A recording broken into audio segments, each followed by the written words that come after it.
नमस्कार। कार्यक्रम खास मुलाकात में आपका बहुत बहुत स्वागत है। और आज इस कार्यक्रम में हमारे साथ एक ऐसे भारतीय प्राचीन परंपरा का प्रतिनिधित्व करने वाले युवा संत हैं जिन्होंने अभी वो 30 के आसपास भी नहीं पहुँचे हैं उम्र के पड़ाव की अगर मैं बात करूं, लेकिन उनकी ख्याति इतनी अद्भुत है और इतने सहज और सरल मन के हैं वो कि जहाँ भी बैठते हैं वहाँ सबसे पहले जिस चीज़ की गूंज सुनाई देती है वो है ठहाका। और अभी जिस तरह से समाज सेवा के बड़े कार्यों और प्रकल्पों से वो जुड़ रहे हैं, उसकी ध्वनि और बड़ी मजबूती से पूरे देश और दुनिया में जा रही है। और यही वजह है कि प्रधानमंत्री नरेंद्र मोदी और राष्ट्रपति माननीय द्रौपदी मुर्मू जी वो स्वयं पहुंच रही हैं बागेश्वर धाम।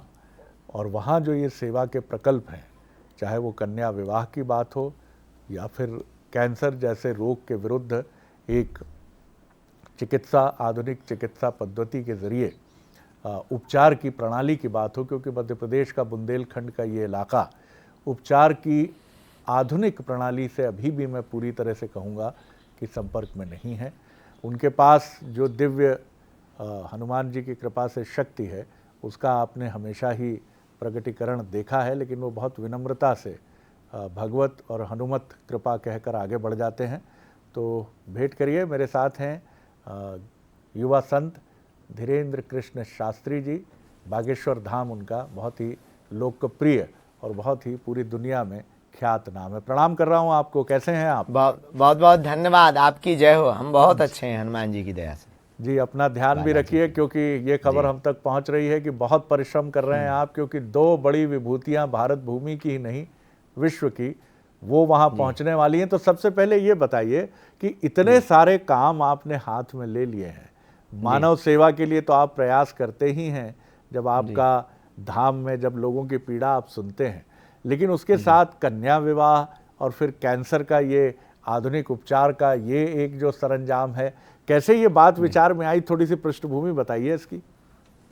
कन्या विवाह का तो हमारी बहन जी के जीवन में जो हमने अपने निजी अनुभव में घटित देखा, तो उस वक्त हमारे मन में तब आ गया तो कि चाहे जो होवे, कल के दिन अगर भगवान ने हमको सामर्थ्यवान बनाया तो कोई भी भाई अपनी बहन के विवाह के लिए परिश्रम इतना ना करे और इतना ना रोए अकेले में, जो हमने अकेले में बैठ कर के रोए, व्यवस्थाओं को लेकर, उपहार की सामग्री को लेकर। भारत में मंदिर बहुत हैं और मंदिरों में हिंदुओं के द्वारा चढ़ावा बहुत दिया जाता है, इसमें भी कोई संदेह नहीं है।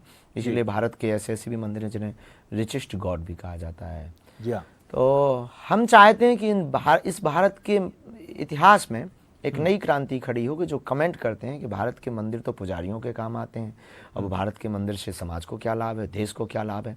हम चाहते हैं इस देश में एक नई क्रांति खड़ी हो, मंदिरों की दान पेटियों को आने वाली हिंदुओं की चढ़ोतरी से हिंदुओं की गरीबों की बेटियों के लिए खोल दी जावे, ताकि समाज का निर्माण होवे, समाज में मंदिर का निर्माण होवे, मन मानस में मंदिर का निर्माण होवे और भेदभाव मुक्त भारत होवे, और पिछड़ा और बिछड़ा व्यक्ति भी मंदिर आस्था से भी जाएगा और आर्थिक संपन्नता के लिए उसे भटकना भी नहीं पड़ेगा, और बेटियां भारत को बोझ नहीं लगेंगी। तो बेटियों की जन्म दर अनुपात घटेगा नहीं, और बेटियां जो हमारे देश में पूज्या हैं वो परम पूज्या बनी रहेंगी। बहुत सुंदर, बहुत सुंदर। ये बड़ी सुंदर संकल्पना है आपकी, और दुनिया में मुझे लगता है कि एक तरह की अनूठी सोच भी है, क्योंकि ईश्वर भी यही चाहते हैं कि मानवता की सेवा हो, और ख़ास तौर से उस व्यक्ति की जो अंतिम पंक्ति का अंतिम व्यक्ति है, जिसका सहारा शायद दीनदयाल के अलावा कोई नहीं है। बिल्कुल, आपने ये बड़ी सुंदर बात की। इसके पहले आप जी बोलिए। उसके हाँ, तो हमको संतुष्टि बहुत मिलती है। हम साल भर कथा करते हैं, लोग हमें चढ़ावा देते हैं, कथा की दक्षिणा भी देते हैं, दरबारों में भी मिलता है। तो ठीक है, अब जिंदगी है, लेकिन जब हम साल भर ये सब करते हैं और जोड़ते हैं, 1-1 रुपया दान पेटियों को खोलते हैं तो रुपयों को जोड़ते हैं, फिर जब शिवरात्रि के दिन खर्च करते हो, जब वो 1 माह पहले तक कोई संपर्क नहीं होता है उन बेटियों से, पता नहीं होता कहाँ की हैं, पात्र का चयन समिति करके लाती है वास्तविक मातृ पितृहीन निराश्रित बेटियाँ। जब वो आती हैं, जब उनको हम उपहार दे पाते, भव्य मंच दे पाते, बड़े संत उनको आशीर्वाद देते, और जब उनके आंखों में खुशी के आंसू रहते, वो लिपट करके जाती हैं, तब हमें अपनी पूरी मेहनत ये लगती है कि ठीक है, अब हम अगले साल फिर और बड़ा करेंगे। बस ऐसे सोच सोच के ज़िंदगी चलाते रहे। तो अभी ये जब विवाह का कार्यक्रम, कितनी कन्याओं का ये है जिनके इस हाथ साल मिले? 251 बेटियों का विवाह है, जिसमें 108 तो आदिवासी बेटियां हैं। और आदिवासी बेटियां हमने इसलिए चुनी हैं क्योंकि ये वो समाज है जहां पर धर्मांतरण के बहुत ज़्यादा चांस होते हैं। चूँकि अभी एक खबर ही भारत के छतरपुर में वो छपी है, तो ये समाज बहुत भोला होता है और इनको बेटियां बोझ भी लगती हैं। तो उस समाज को अपने से जोड़ने के लिए और इस बड़े छोटे की इस कास्टिज्म को हटाने के लिए, राष्ट्रिज्म को बढ़ाने के लिए, कास्ट नहीं राष्ट्र के प्रति लोग सजग हो गए। तो 108 आदिवासी समाज की, 140 सब समाज की, ऐसी 251 बेटियां हैं। और इस 251 बेटियों में उन बेटियों का सम्मान, उनके पतियों का सम्मान, यानी जो हमारे दामाद आएंगे उनका सम्मान बनाए रखने के लिए, कि जो कई बार खबर मिलती है कि दलितों को घोड़ों पर बैठने का अधिकार नहीं, उसके लिए भी हमने विचार किया कि हम सबको घोड़ों पर बैठाकर उनका सम्मान बढ़ाएं, ताकि इस देश में कोई बड़ा छोटा ना रहे। बहुत सुंदर। अभी आपकी 26 पदयात्रा फरवरी भी को बहुत चर्चा में रही थी, जिसमें आपने छुआछूत के विरुद्ध, और जो जातीय असमानता छुआछूत का एक कलंक है बल्कि वो, और दुर्भाग्य कैंसर है एक तो। जी जी बिल्कुल आपने सही कहा। और बुंदेलखंड में इसका प्रभाव, चूंकि सामंती इलाका वो रहा है कभी, तो वहाँ पर इसका अधिक प्रभाव देखा जाता है। आपकी पदयात्रा का दूसरा चरण भी आरंभ होगा? आप प्रयत्न तो कर रहे हैं, अभी शारीरिक श्रम बहुत ज़्यादा बढ़ रहा है ये सब प्रयत्नों के कारण से। तो कथा भी करनी है, कैंसर हॉस्पिटल की भी व्यवस्था करनी है। तो 2025 के लास्ट तक हम एक प्रयत्न करेंगे कि वृंदावन से दिल्ली की यात्रा पूर्ण करेंगे। जी जी जी। अपने स्वास्थ्य का लेकिन आप ध्यान रखिए, क्योंकि मैं भी देख रहा हूँ कि जिसे कहते हैं कि परिश्रम की पराकाष्ठा है ये, कि इतनी सारी गतिविधियों को मैनेज करना, और वो भी एक ऐसे स्थान से मैनेज करना कि जहाँ संसाधनों की मैं कमी की बात नहीं करूँगा, जितना मैं ये कहूँगा कि एक संगठित टीम जिस तरह से जुटकर काम करती है, कि बहुत सारे दायित्व तो आप ही को देखने पड़ जाते हैं। हालांकि एक बहुत मजबूत और परिश्रमी टीम आपके साथ है। ये बताइए, कैंसर हॉस्पिटल की ये जो प्राइम मिनिस्टर जिसका फाउंडेशन वहाँ पर रखने जा रहे हैं, इसकी संकल्पना किस तरह की और कैसी है? बागेश्वर धाम के प्रति सबकी भावनाएं बहुत दृढ़ हैं, आस्था बहुत सुदृढ़ है। और खासकर बुंदेलखंड क्षेत्र के सभी गांव जिलों में बागेश्वर धाम बालाजी को एक क्षेत्रीय नहीं बल्कि कुल देवता के रूप में पूजा जाता है। ये 16-17 जिले तो बागेश्वर धाम बालाजी के लिए, बागेश्वर बालाजी उनके लिए घर जैसा है जी। तो लोग आते थे, ट्राइबल बहुत ज़्यादा हैं, आदिवासी परिवार बहुत ज़्यादा हैं और अन्य समाज के भी हैं। तो दिनहीन निर्धन परिवार हमारे पास आते थे, तो हम उनसे पूछते थे कि भाई क्या बात है? बोले आप देखो। हमने कहा ये तो कैंसर है। तो वो कहते थे हाँ। तो हमने कहा ये तो आपको अस्पताल जाना चाहिए जी। तो बोले महाराज हम जितनी क्षमता थी उतना हुआ है, अब हम बम्बई नहीं जा सका था, किराया नहीं है। तो हम देखते थे कि उनके बच्चे रो रहे हैं, पत्नी बेचारी खाना नहीं खा रही है, सब नहा नहीं रहे हैं, मरीज के पास ही सब बैठे हैं, रिश्तेदारों ने नाता तोड़ दिया कि इनके घर पे बीमारी है, ये पैसा उधार मंगाएंगे, कोई जाता नहीं है। फिर हमने कहा कि अब क्या करोगे? बोले हमने सुना आप भभूति देते हो, भभूति दे दो शायद चमत्कार हो जाए। तब मन में आया अब ये तो कह नहीं सकते कि नहीं नहीं भाग जाओ, तो भभूति तो दी कई लोगों को बालाजी ने कृपा करके, पर हम मन में आया कि ये व्यापक कार्य नहीं है, इसके लिए एक प्रोटोकॉल के तहत चलना पड़ेगा जो हनुमान जी ने किया। तो हमारे हनुमान जी ने भी यही किया, लाए संजीवनी लखन जे आए, श्री रघुवीर हर्ष उर लाए। तो उन्होंने भी दवा का ही सहारा लिया। तो हमने सोचा कि मंदिर तो देश में बहुत बड़े बड़े बने, 1000-1000 करोड़ के मंदिर बने, हम एक काम ऐसा करते हैं कि हम मंदिर की बजाय अस्पताल बनाते हैं। और अभी तक अस्पतालों में मंदिर रहा, हम मंदिर में अस्पताल बनाते हैं। बहुत सुंदर बात है, बहुत सुंदर बात है। बहुत शुभकामनाएं आपको कि ये एक अद्भुत काम आप कर रहे हैं। मैं देख रहा हूँ कि आपकी अंग्रेजी बेहतर से बेहतर होती जा रही। विदेश यात्राओं का बड़ा जबरदस्त प्रभाव है ये। हाँ, वो एक तो वो भी है, और कई बार वो एक कोई नेताजी थे, उन्होंने हम पे कमेंट कर दिया था। उन्होंने कहा था कि देख रहे हो क्या अनपढ़, किसी ने एक पत्रकार महोदय से हम बात कर रहे तो लीड निकालते निकालते पत्रकार महोदय ने कहा यू आर गुड स्पीकर।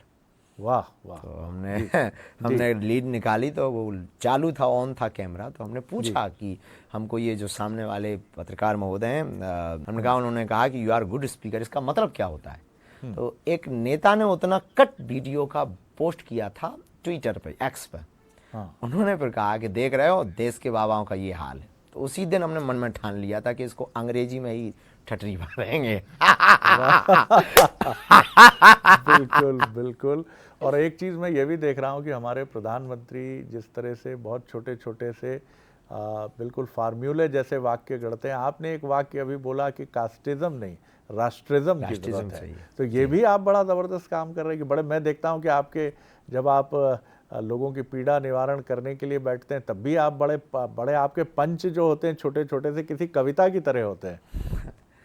तो ये प्रतिभा दादा भी, गुरुजी हमारे फिलोसफर ही रहे, दार्शनिक रहे वो। जी जी, उनके पास शब्दों का बहुत भंडार था, पर्यायवाची शब्द, तुकबंदी शब्द, तो जो भी हमारी जिंदगी में है तो उन्हीं से। और नित्य विद्यार्थी हैं तो सीख रहे हैं। पर देश के यशस्वी प्रधानमंत्री निश्चित रूप से वर्तमान में तो युग पुरुष के रूप में इस देश के लिए कार्य कर रहे हैं, इसमें भी कोई संदेह नहीं। जी जी। कुंभ में 50 करोड़ का आंकड़ा पार हो गया, कैसे देखते हैं आप? सनातन की जय का इतना बड़ा लोग कह रहे हैं कि उद्घोष पूरे विश्व ने बहुत ही अभिरुचि से देखा है, बहुत आश्चर्य से देखा है। हमने जो महाकुंभ पर अभी आज ही नया ताजा विचार हमने अपने विचार में सोचा कि भारत ने सनातन को प्रेजेंट किया और सनातन ने भारत ने महाकुंभ को प्रेजेंट किया और महाकुंभ ने भारत को प्रेजेंट किया वर्तमान में पूरी दुनिया में। हाँ। दूसरा जी, पहली बार सबकी आंखें पूरी दुनिया की इस बात पे खुली कि जहां 50 करोड़ आदमी गए हों, एक ही घाट पे स्नान किए हों, न बड़े छोटे की लड़ाई हुई हो, न कारे गोरे की लड़ाई हुई, न भेदभाव की लड़ाई हुई, न अपर डिपर की लड़ाई हुई, न अपर मिडल की लड़ाई हुई। एक रास्ते में, एक सूत्र में, इतनी बड़े देश में इतनी बड़ी संख्या के लोग और 50 करोड़ लोग स्नान करके आए हों, तो निश्चित रूप से भारत में आस्था तो बहुत ऊंचे लेवल की है। इसलिए हमें लगता है कि भारत ने एक नया चरण पूरे विश्व के सामने आगे का बढ़ाया है, पायदान बढ़ाया है। वो कह सकते हैं भारत विश्व गुरु की ओर अग्रसर है, क्योंकि जिस देश में बहुत गुरु होंगे वही विश्व गुरु बनेगा। बिल्कुल आपने ठीक कहा कि संतों का बसंत जब तक खिला रहता है तो वातावरण उनकी ज्ञान, उनकी आभा और अध्यात्म के प्रकाश में आलोकित भी रहता है, आनंदित भी रहता है। ये बताइए कि मैंने अक्सर देखा है कि युवा आपको बहुत ठहर कर देखते हैं और आप भी उनकी जिज्ञासा को कई बार अपनी आध्यात्मिक शक्ति से भी पकड़ लेते हैं और कई बार सहज रूप से भी देख लेते हैं और फिर अपने खास अंदाज में कहते हैं, क्यों ठठरी बंधे, इधर आप, मैं बताता हूँ तुझे क्या है अध्यात्म, क्या समझता है। विदेश में आपने क्या अनुभव किया? मुझे लगा कि भारत से कई बार तो मुझे लगा, मैंने आपके जो भी आयोजन विदेश में देखे वहाँ तो लोग और अधिक श्रद्धा से बैठे दिखे मुझे। हाँ, नहीं वो तो बहुत, एक तो हमने बहुत पहले शायद आपके साथ जब कभी इंटरव्यू किया तो एक बार बोला था, शायद ना बोल पाए हूँ जी, तो जी। हमने कहा अक्सर उनकी ट्रेन निकल जाया करती है जिनके मकान रेलवे स्टेशन के नज़दीक होते हैं। हाँ, बहुत बढ़िया, क्या बहुत सुंदर बात कही आपने। भारत के साथ दरअसल यही हाल है। तो विदेश में जो लोग रहते हैं ना, ट्रेन से जो ज़्यादा दूर रहता है वो जल्दी निकलता है और समय के पहले पहुंचता है, और जो भी ट्रेन के नज़दीक रहता है रेलवे स्टेशन के, वो बहुत देर से पहुंचता है और कई बार उनकी ट्रेन जरूर निकलती है। यही भारत के साथ है, क्योंकि भारत के पास सनातन है, भारत के पास गंगा है। विदेशों का हमारा अनुभव ये, उनके पास रिवर है, प्योरीफाई रिवर है, लेकिन उनके पास गंगा नहीं है। बहुत उनके पास पर्वत हैं, बहुत घने हैं, बड़े हैं, लेकिन उनके पास केदारनाथ नहीं है। बिल्कुल ठीक कहा आपने, ये उनके आपने बड़ी पास महत्वपूर्ण बात की। जी जी, वन है, वन्य जीव हैं, पर उनके पास में वन है और वन्य जीव हैं, लेकिन उनके पास जीवन नहीं है। जीवन नहीं, वाह। हाँ, और वो साधन संपन्न है लेकिन साधना संपन्न नहीं है। क्या बात, क्या बात। तो विदेशों के में भी अच्छे लोग हैं सब, हमको तो बहुत ममत्व है। सही बात है, सही बात है। भारत सबसे सुंदर है, सबसे प्यारा है, और आप जैसे संतों की उपस्थिति उसे और आकर्षक और आध्यात्मिक रहस्य से भरा पूरा भी बनाती है। ये बताइए कि इस बार कुंभ में ऐसा भी कहा गया कि सोशल मीडिया ने कुछ चेहरों को प्रमुखता से दिखाने की कोशिश की, वो चर्चा में आए, हालांकि पूरे कुंभ में नहीं रहे। कहीं मोनालिसा की चर्चा हुई, कहीं IIT बाबा की बात हुई, अभी एक दातून वाला लड़का बड़ा चर्चा में है जिसके लिए कहा जा रहा है कि वो अपनी गर्लफ्रेंड के कहने पर दातून बेच रहा है।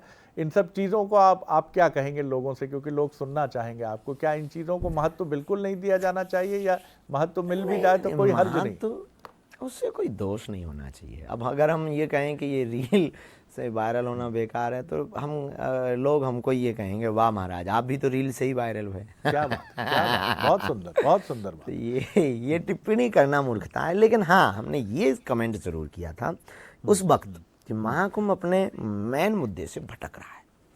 महाकुंभ हमारी स्पिरिचुअलिटी क्या है, त्रिवेणी संगम क्या है, 13 अखाड़े क्या हैं, 13 अखाड़ों में 7 शैव अखाड़े क्या हैं, वो 3 उदासीन अखाड़े क्या हैं, इन अखाड़ों के बारे में चर्चा करना, वैष्णव अखाड़े क्या हैं, उनके पास पहुंचना, वो नागा साधु क्या है, उनकी परंपरा क्या है, वो धूना क्या है, वो साधु जो तुमको लूटने वाला लगता, वो महाकुंभ में जाके देखना था, जो लुटा रहा था, भंडारा करवा रहा। तो कोई बैरागी है, तो कोई जपी है, तो कोई तपी है, तो कोई ध्यानी है, तो कोई ज्ञानी है। ये जो चीजें रह गई थी, हमने उसके लिए कहा कि ये भी देख के आइए।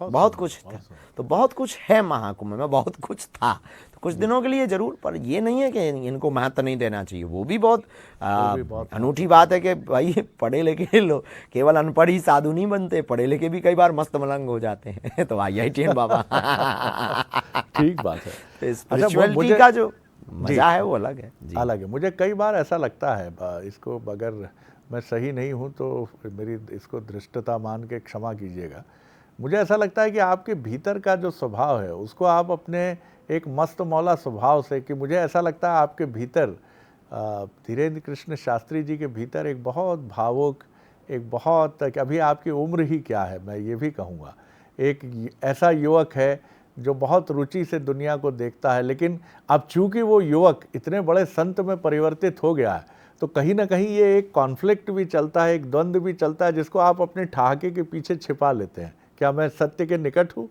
या ये पूरी तरह से गलत है ये बात?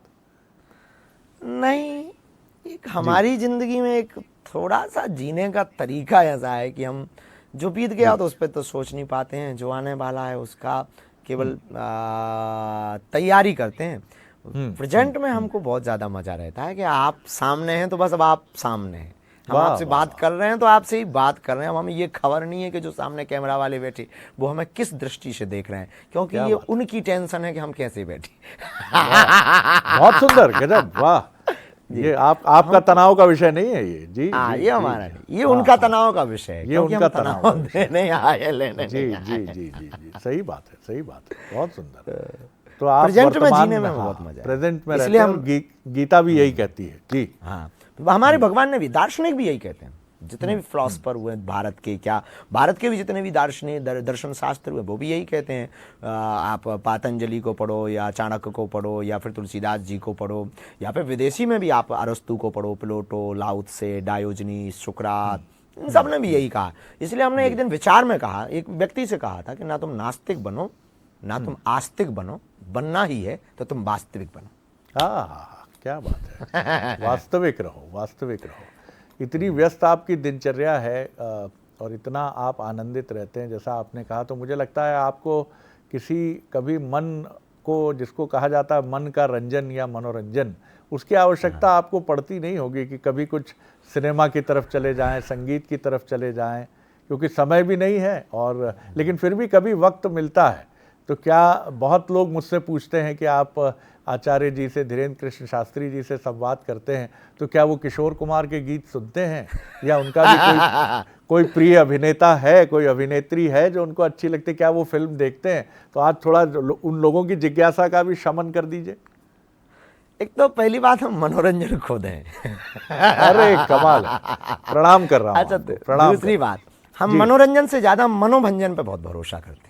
मनोमंजन, बहुत सुंदर शब्द है, सुंदर शब्द है, और बड़ा गूढ़ भी है जी। बड़ा मतलब भीतर की आंतरिक सफाई के लिए मनोमंजन। हाँ, मनोमंजन, तो उसको कहते हैं मनोभंजन। हमें मन का भंजन करना है, मन का रंजन।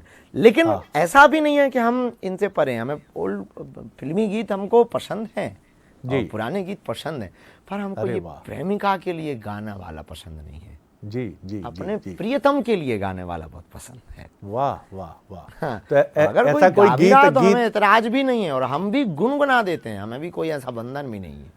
तो अगर मन हो तो थोड़ा सा गुनगुना दीजिए कोई दार्शनिक गीत जो आपको बहुत प्रिय लगता हो। ऐसा तो कुछ नहीं। एक कोई गजल है, हमने पता नहीं किसकी है, पर हमने उसको बहुत अपने दृष्टि से हमने उसको सुना।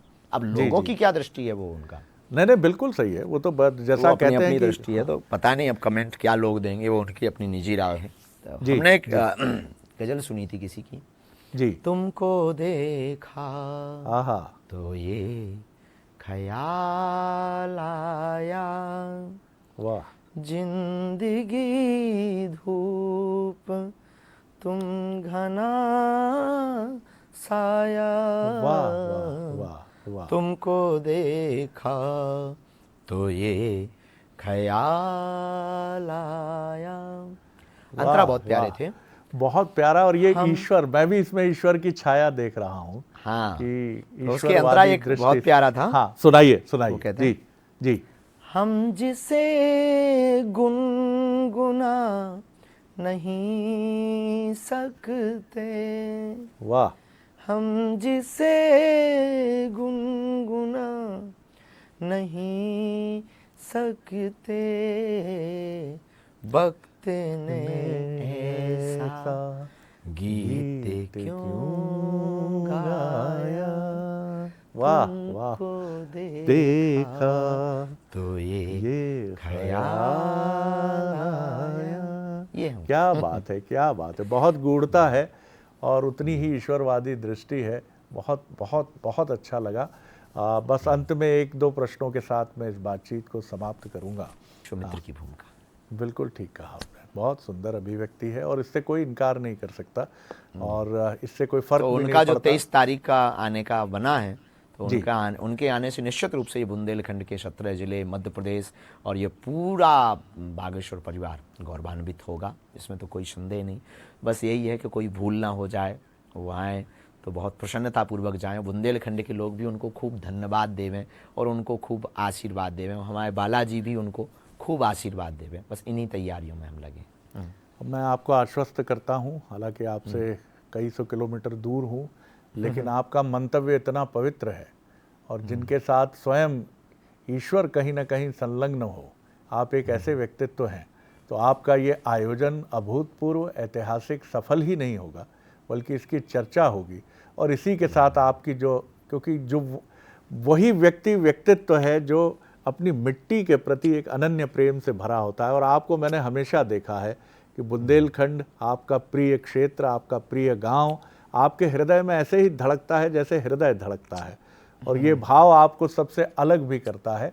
आपका कार्यक्रम बहुत, हम सब का ये जो कार्यक्रम है, आप ही का क्या, ये तो हम सब का कार्यक्रम है, ये बहुत सफल होगा। लेकिन अपना ध्यान भी रखिए क्योंकि आप अत्यंत व्यस्त हैं और मैं जानता हूँ ये कार्यक्रम संपन्न हो जाए तो मैं आऊँगा और मैं चाहता हूँ कि मैं एक छोटी सी डॉक्यूमेंट्री भी आपके व्यक्तित्व पर वहाँ लोगों को दिखाऊं, क्योंकि आपने, मुझे याद है आपने कहा था कि वहाँ आइए जहाँ बहुत छोटे से हमने शुरुआत की थी और जहाँ हमारे यहाँ रोटी बनती थी चूल्हे पर और हमारे उस आपको पूरे अपना जन्मभूमि दिखाना चाहते हैं, अपना गांव दिखाना चाहते हैं कि कल तक जिनके पास 4 भैंसियां थी उन पर 4 कारें कैसे भाई।